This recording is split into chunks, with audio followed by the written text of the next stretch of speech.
Come thou fount of every blessing, tune my heart to sing thy grace. Streams of Welcome to 15 Minutes in the Bible with Irvington Bible Baptist Church. Today's reading is in Job chapter 1, verse 1 through chapter 3, verse 26. 1 Corinthians chapter 14, verses 1 through 17. Psalm chapter 37, verses 12 through 29. And Proverbs chapter 21, verses 25 and 26. Job chapter 1.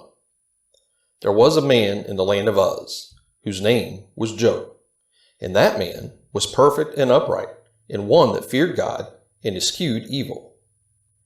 And there were born unto him 7 sons and 3 daughters. His substance also was 7,000 sheep, and 3,000 camels, 5,000 yoke of oxen, and 500 she-asses, and a very great household, so that this man was the greatest of all the men of the east. And his sons went and feasted in their houses, every one his day, and sent and called for their 3 sisters to eat and to drink with them. And it was so, when the days of their feasting were gone about, that Job sent and sanctified them, and rose up early in the morning, and offered burnt offerings, according to the number of them all. For Job said, It may be that my sons have sinned, and cursed God in their hearts. This did Job continually. Now there was a day when the sons of God came to present themselves before the Lord, and Satan came also among them. And the Lord said unto Satan, Whence comest thou? Then Satan answered the Lord, and said, From going to and fro in the earth, and from walking up and down in it. And the Lord said unto Satan, Hast thou considered my servant Job, that there is none like him in the earth, a perfect and upright man, one that feareth God, and escheweth evil?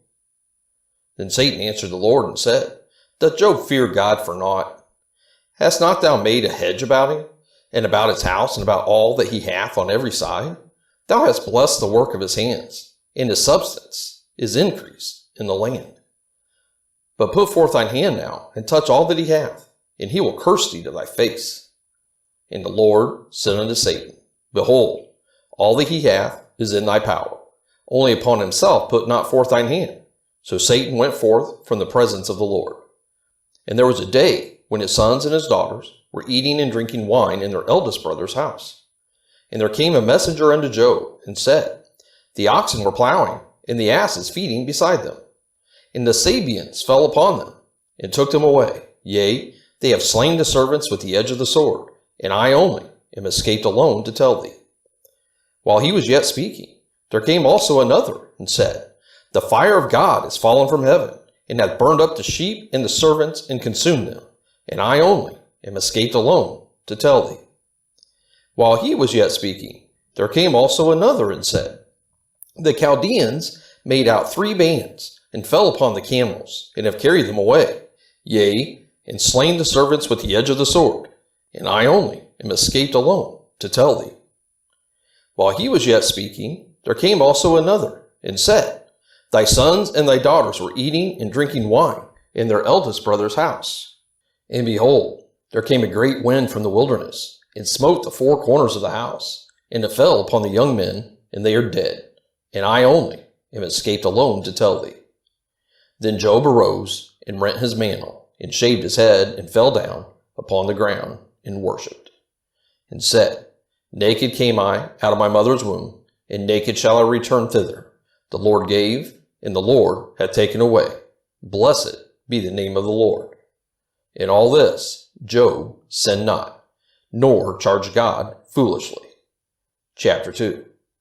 Again, there was a day when the sons of God came to present themselves before the Lord, and Satan came also among them to present himself before the Lord. And the Lord said unto Satan, From whence comest thou?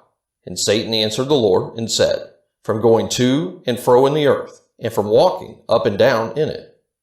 And the Lord said unto Satan, Hast thou considered my servant Job, that there is none like him in the earth, a perfect and an upright man, one that feareth God and escheweth evil?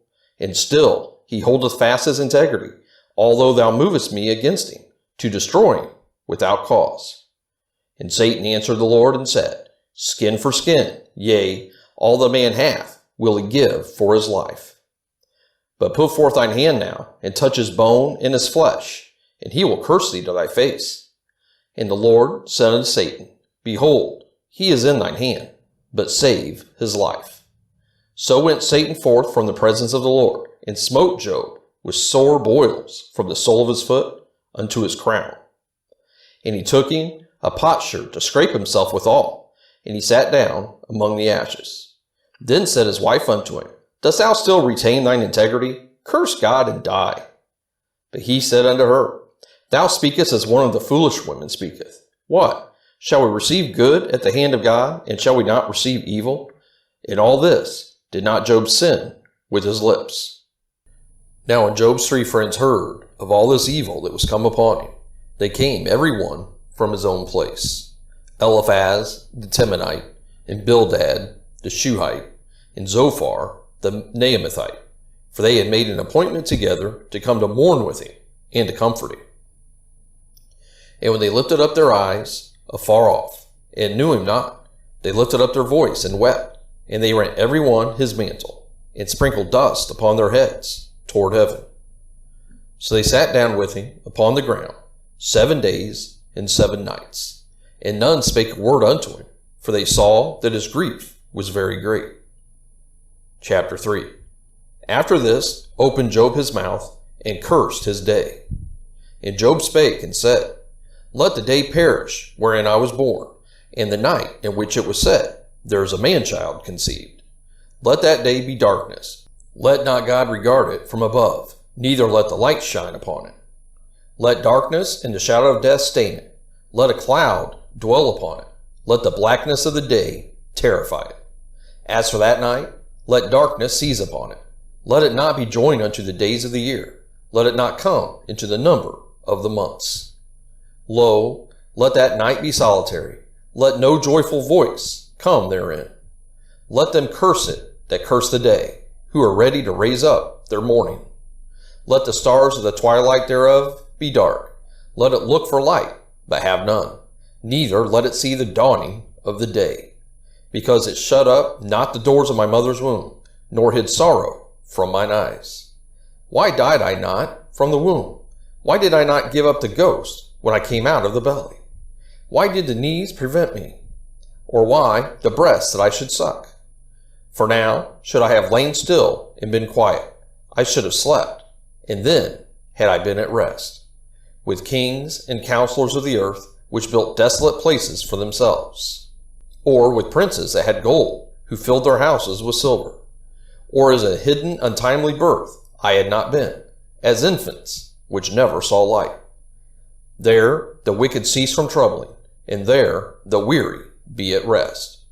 There the prisoners rest together, they hear not the voice of the oppressor. The small and great are there, and the servant is free from his master.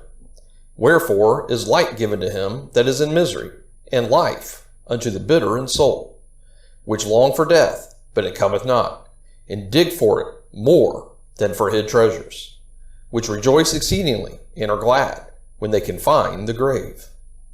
Why is light given to a man whose way is hid, and whom God hath hedged in? For my sign cometh before I eat, and my roarings are poured out like the waters. For the thing which I greatly feared is come upon me, and that which I was afraid of is come unto me. I was not in safety, neither had I rest, neither was I quiet. Yet trouble came. 1 Corinthians chapter 14. Follow after charity, and desire spiritual gifts, but rather that ye may prophesy. For he that speaketh in an unknown tongue speaketh not unto men, but unto God. For no man understandeth him. Howbeit, in the Spirit he speaketh mysteries. But he that prophesieth speaketh unto men to edification, and exhortation, and comfort. He that speaketh in an unknown tongue edifieth himself, but he that prophesieth edifieth the church. I would that y'all spake with tongues, but rather that ye prophesied. For greater is he that prophesieth than he that speaketh with tongues, except he interpret that the church may receive edifying. Now, brethren, if I come unto you speaking with tongues, what shall I profit you, except I shall speak to you either by revelation, or by knowledge, or by prophesying, or by doctrine?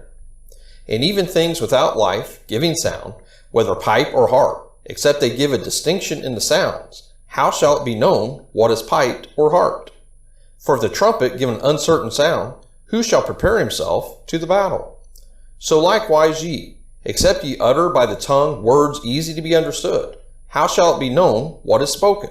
For ye shall speak into the air. There are, it may be, so many kinds of voices in the world, and none of them is without signification. Therefore, if I know not the meaning of the voice, I shall be unto him that speaketh a barbarian, and he that speaketh shall be a barbarian unto me. Even so ye, for as much as ye are zealous of spiritual gifts, seek that ye may excel to the edifying of the church. Wherefore, let him that speaketh in an unknown tongue pray that he may interpret. For if I pray in an unknown tongue, my spirit prayeth, but my understanding is unfruitful. What is it then? I will pray with the spirit, and I will pray with the understanding also. I will sing with the spirit, and I will sing with the understanding also. Else, when thou shalt bless with the spirit, how shall he that occupieth the room of the unlearned say, Amen, at thy giving of thanks, seeing he understandeth not what thou sayest? For thou verily givest thanks well, but the other is not edified. Psalm chapter 37, beginning with verse number 12. The wicked plotteth against the just, and gnasheth upon him with his teeth. The Lord shall laugh at him, for he seeth that his day is coming.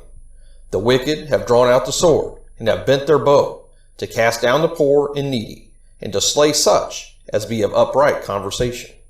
Their sword shall enter into their own heart, and their bows shall be broken. A little that a righteous man hath is better than the riches of many wicked. For the arms of the wicked shall be broken, but the Lord upholdeth the righteous. The Lord knoweth the days of the upright, and their inheritance shall be forever.